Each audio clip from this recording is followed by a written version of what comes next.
Hi, Bobby Halton here, and welcome to the National Fireman's Journal podcast. And I'm sitting here with my good friend AJ Heightman.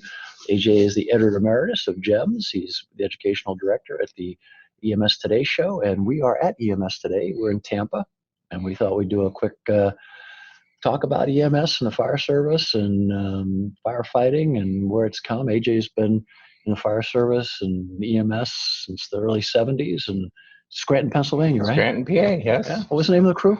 Well, it was Scranton Fire Department, was my dad's crew. Yeah. Huh? And I used to ride along with him, and I learned everything from rolling hose to climbing up in the hose tower. And There you go. yeah, I was hooked pretty early. Hanging hose, which is an art form in of itself. Yeah. Of all the people to join us, pull up a chair, Mark Gregory. Oh my goodness, Mark Gregory's going to join us as well. Sit on down. We're doing a little. Pull a chair. We're doing a show podcast. here. Oh, you're now in. And we're in Tampa, which is a beautiful site. We've got great support from Tampa Fire Department, and what a beautiful venue right next to the water. Make yourself comfortable. Slide in here, bro. How's it going, Mark? Doing very well. How you doing? Good. What exciting things have you been hearing here? So far, it seems to be a nice conference. Great. Just walking around the floor, lots of people, and looking forward to lecturing tomorrow. So it seems like it's been a good trip so far. I just came out of a lecture from Andrew Dennis, who is the head of the Cook County trauma system and also the medical advisor to Chicago Fire. And I asked him how that was going, and he said it's out of control. He said it's become a soapbox, but the bottom line is he's still proud to be a part of that. Well, Chicago Fire is a great deal. And for those of you who don't know who Mark Gregory is, Mark's lieutenant with the FDNY. Captain. Oh, wow, Captain. I am sorry, Cap. I didn't mean to demote you. You're a trucker, I've known right? you so long. Yes, ladder truck. I am a truckie. Well, that's because he's been hanging out with me. When I met him, he was just a firefighter. Yes. Yeah, now he's a captain. Actually, you were. I was. You were an engineer. Yeah, that's right. So we've known each other that long.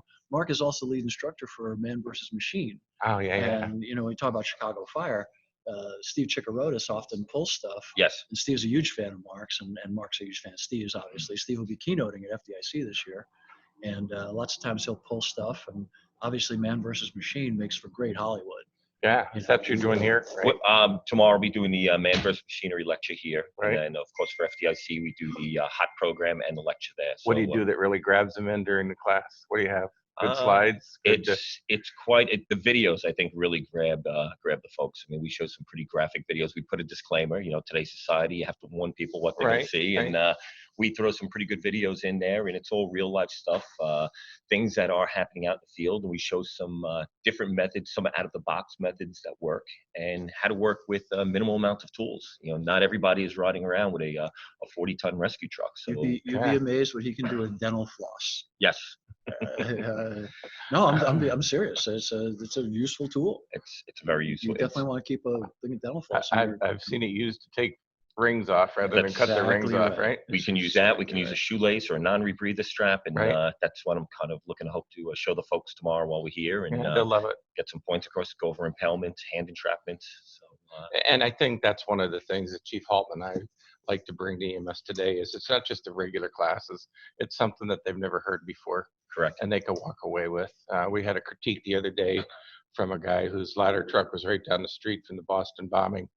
And he said, the hindsight's 20/20, but when they pulled in with the ladder truck, they probably should have put the ladder between where the people were being cared for and the other side in case there was a secondary explosion, but that's all 20/20.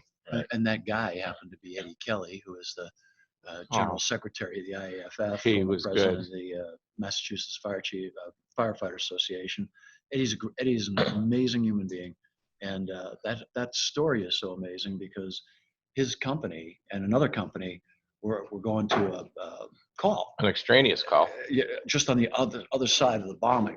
So they split, went down two other streets, and one crew ended up at one of the bombs, and the other crew ended up at the other bomb. Just serendipitously. Pure quinky-dink, yeah. And, you talk about fortuitous and so many lessons learned, and that's the whole thing. I mean, we've all been on the job forever. He's a third-generation firefighter. You could tell it was bleeding right out of him. Well, and he took it personal. That was their that was their first 2 districts, so he took it pretty personal. Well, and it's good to talk to guys like Eddie because you get those the first-hand account, street smart tactics that you can't always pick up or read about in the books. Things that just kind of roll off the tongue type of tactics, and that's good stuff. And he pointed out, how astute, listening to the radio traffic when they talked about, I forget how they said it, but whatever was said by the captain on the ladder truck that was on duty, let them know that there was a second bombing, because they weren't sure there was a second bomb. And his initial reported that second bombing.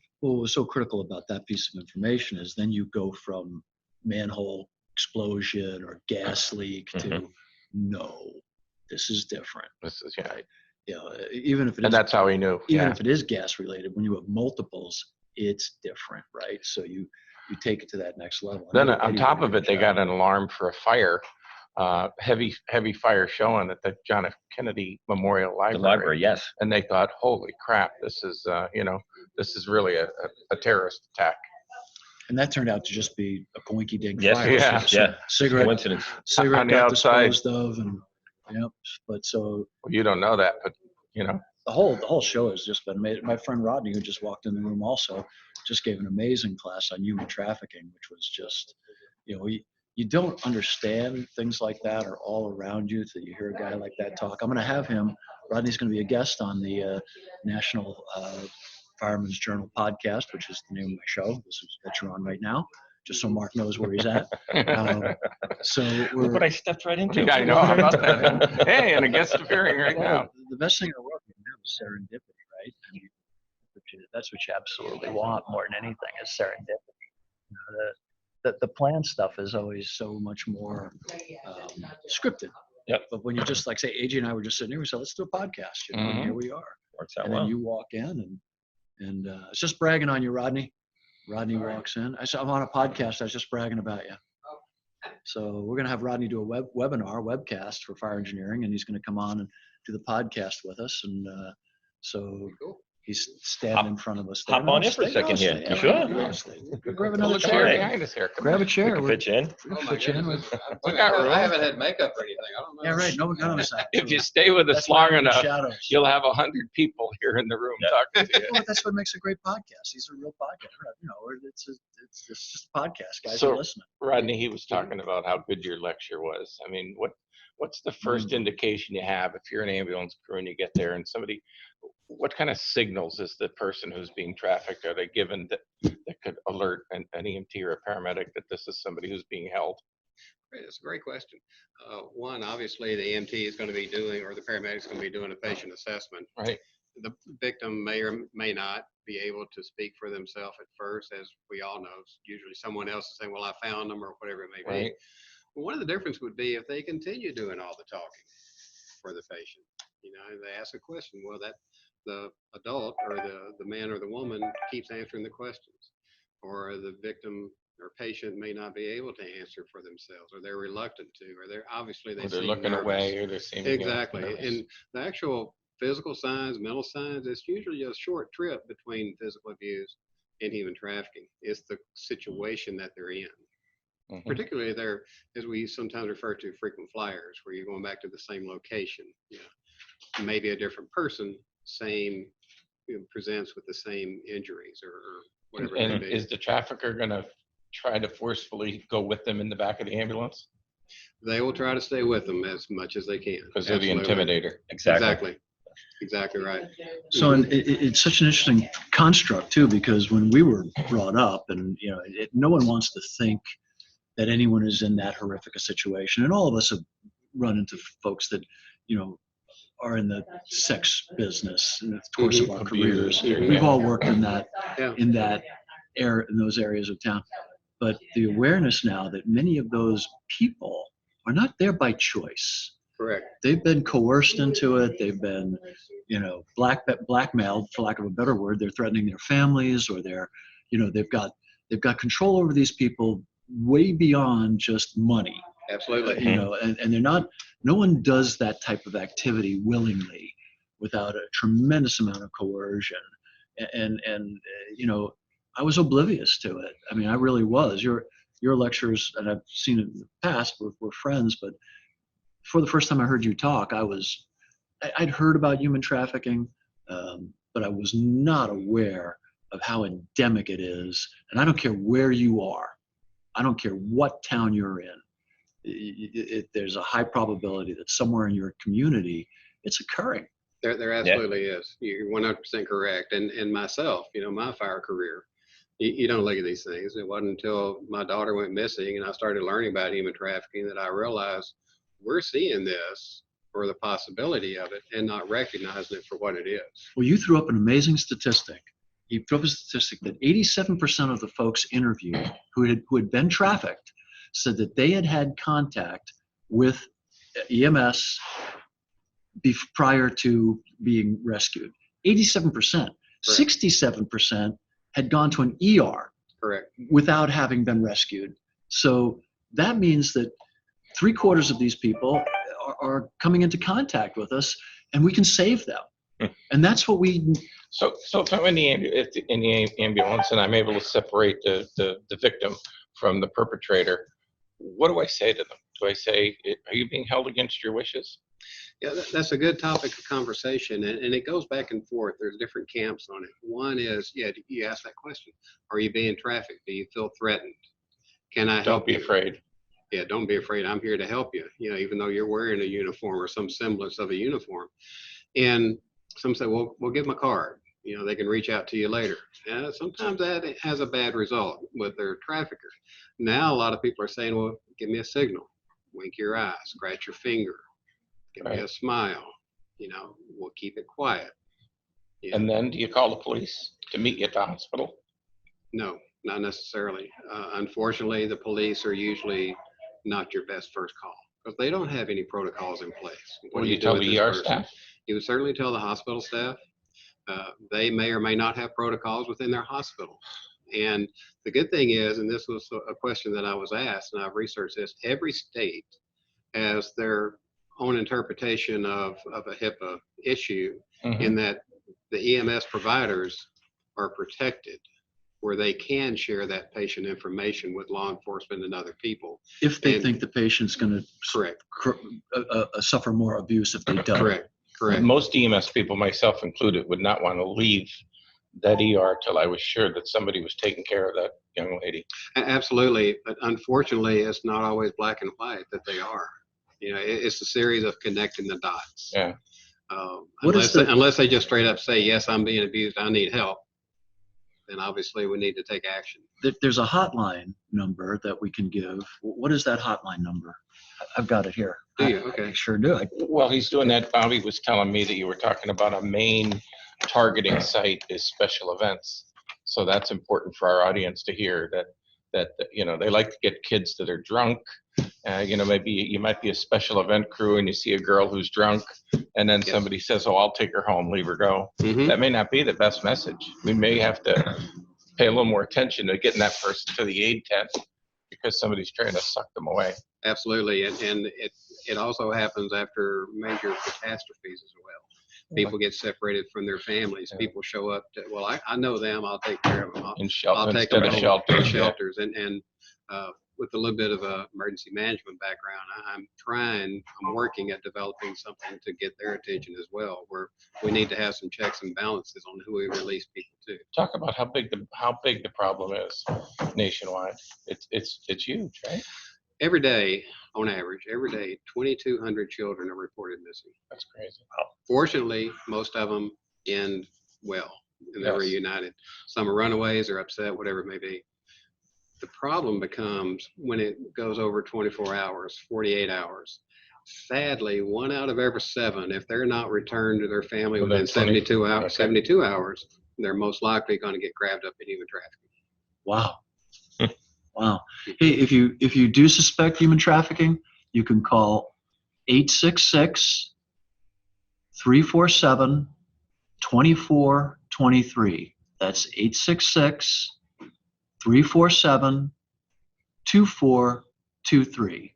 866-347-2423. If you just suspect it, you're not going to get in any trouble. If you even remotely feel. Also, Rodney Daniels is who's speaking, and Rodney is with Waldorf University. He's a dear friend. We're going to have Rodney on fire engineering, but if you get a hold of fire engineering. If you want to get in touch with Rodney, he does a great webinar. He does a great presentation, goes all around the country speaking on this issue. He'll be more than happy to talk to your organization, come to your conference. We got to get the word out. Because we give us your email address. It's Rodney, RODNEY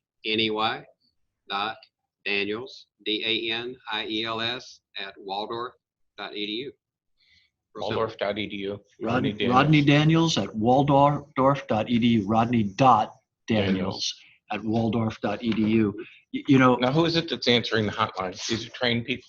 Yes, this is a national hotline. Okay. It is a big clearinghouse. And there may be some local people that they can call.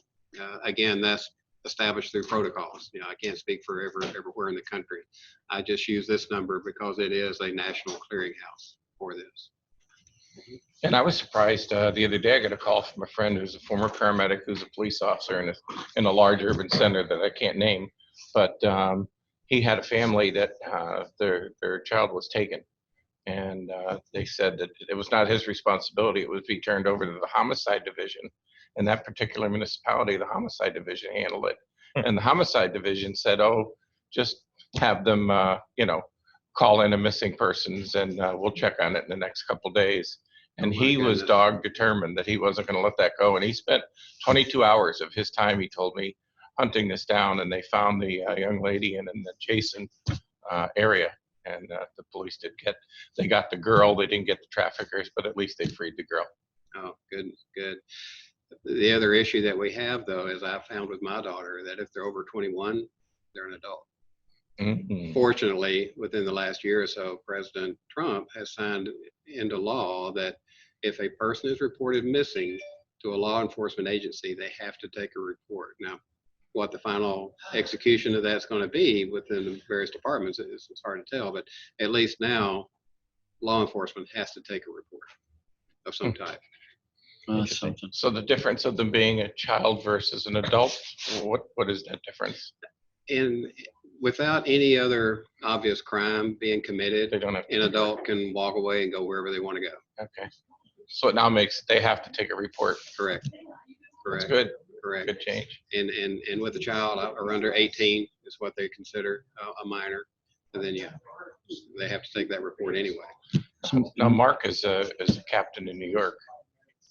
How prevalent is it in New York City? It's got to be prevalent. Go ahead. No, go ahead. No, from your perspective. I believe it's prevalent in New York. I just got off the phone with my daughter. She was down in Jamaica, and exactly what Rodney was saying about how people pray. And sometimes you got to reiterate to the kids the warning signs. I told my daughter, make sure you always stay in a pack. No matter if you meet a new friend in town, you stay in a pack. Don't take a ride from them. Yeah. Don't take a ride from people. Your drinks. I know we had the Uber Lyft epidemic years ago, right? Where people were hopping into cars that they didn't even they didn't know for sure that was their driver. Right. Well, now those apps, the kids know. Well, should know that your ride will be identified, and your driver should be identified.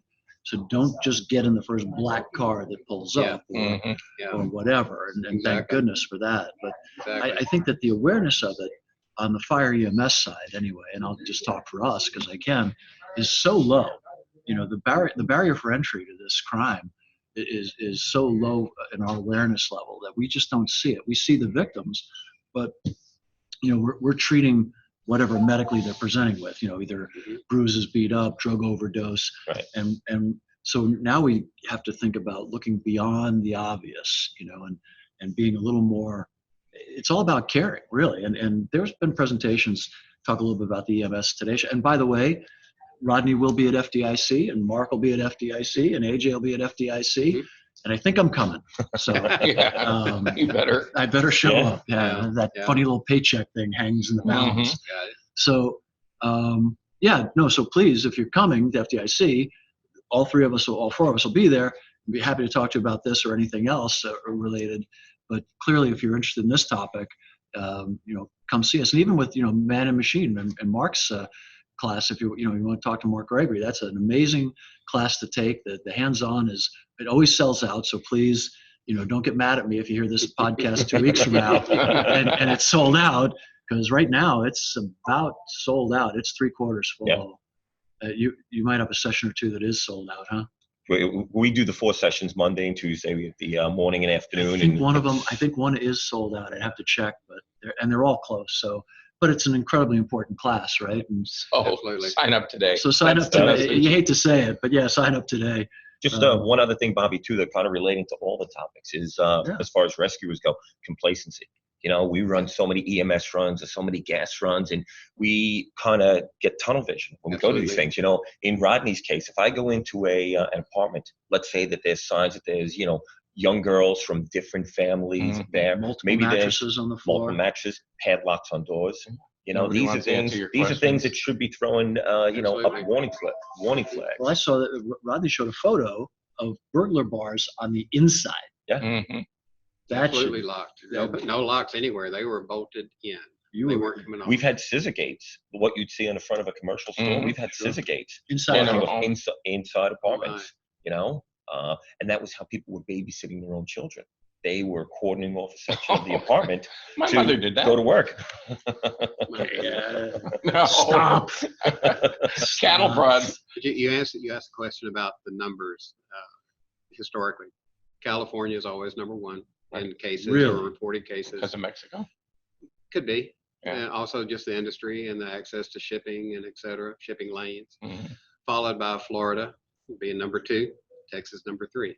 And they flip-flop every other year or so between Texas and Florida being number 2 and number 3. Wow. Mm-hmm. Wow. That's a sin. Horrible deal. So lots of other things going on here at EMS today. We got the GEMS games tonight, which should be amazing as always. It's an incredible thing to watch. Have you ever seen this thing? First time here. Oh man, this is. We can't tell you the scenario, but I'll tell you there's heavy involvement by Tampa Fire. They've been great and helped us out. So Tampa Fire is going to be at the GEMS games. Well, we won't publish this till after it's over anyway. So you won't be giving anything away. No, I wasn't. Because even the judges would get mad if we're even just saying that. No, you got to be careful about saying the slightest little tip, So that's happening tonight. They had the Shock Fest last night from the Zoll folks. I heard that was a great time. Crazy. And the education here has just been amazing. I mean, you walk down, you've got man versus machine, you've got human trafficking, you've got classes on emotional support, pediatrics, trauma. We had, and oddly enough, Dr. Mitch Mobier, who is world famous in the EMS world from Texas, he's their emergency management MD. He's a expert, the world's expert on viruses and epidemics and things of this nature. So he opens up his lecture yesterday saying, well, little did I realize I'd be teaching at the beginning of an epidemic. Here we go. And here we go. And everybody wanted to hear about it, so it's good that he did that. Absolutely. And he was able to answer questions intelligently. In other words, what are we really looking at? And what's the, what do we know about this and what don't we know about this? And it was fascinating to hear. And obviously having a man of that caliber, at your access, and he's still here. And I saw him in the hallway and a bunch of kids and red people around him asking him questions, because uncertainty and a lack of knowledge is the worst possible scenario. And when you have a guy like that who can say, okay, time out, let me tell you how this is going to unfold, and what to look for, what are the benchmarks, and he was great, and he was so measured, and he's so accomplished. And then you have, just had a great opening ceremony. AJ did a great talk about things that he was going through recently and how they related to education and things that they didn't tell you in the books. And so it was great. You had to live them. And everybody's sitting there going, okay. And Rodney Duckworth did a beautiful job. Mike did a beautiful job. So it's just the whole thing has just been a great experience. And I think, we're actually doing this in the speaker ready room. The speakers go and get the latest information that they can. I was in my hotel room and I sent a message to a friend up in Snohomish County, and because they've been hit really hard in Washington State. And I got up in the morning and he said, here's our latest protocol. And I took that protocol and their decontamination protocol for it. And they even had a slide in there about level 1 protection, level 2, boom. And I opened up my presentation with, here's the latest from 3/4 Nice. That's awesome. 2020. Good job. And I think that's what the students want. And, Yeah, and- absolutely. and one of the things that came up also in that regard was that we got with our friends at Scott Health and Safety the other day about masks. There's Mhm. many organizations you don't get issue a mask. Mhm. You know, volunteer organization, Share. masks are shared. So they sent out a thing about the cleaners to use, simple process. You can decon a mask in about 15 seconds, rinse it, dry it, and it's ready to use. And so, that type of thing takes a lot of the fear out. Yeah, okay, this is a manageable event. Well, But- keep in mind too with the mask, if we clean the mask, what's the one thing we always forget about cleaning? The regulator. Regulator. Oh, Yeah, regulator. the regulator. Well, is everything being should shared get clean. by, These days, and everything it's- should get clean. Yes. And, we spent probably 10 minutes in my class talking about not even the theory, but so you're in Washington State, they already have 50 firefighters that have been quarantined. Now, what does that mean? That means quarantine means if you just were exposed and not showing any symptoms, you could go home with your family. But if you start showing symptoms, you got to be quarantined separate. Now, who takes care of your family? Who picks up your kids? Who fills the shifts? Exactly. There's 50 shifts that aren't being filled Yeah. right now. Yeah. And this is going to happen if this thing spreads to more fire Well, and- departments, more emergency departments. And the one good piece of news that also came out today was that the testing kits are now being Very disseminated, and they're available in every state in America, at every hospital in America, as of today, has the capability to come in and test you. So it's readily available.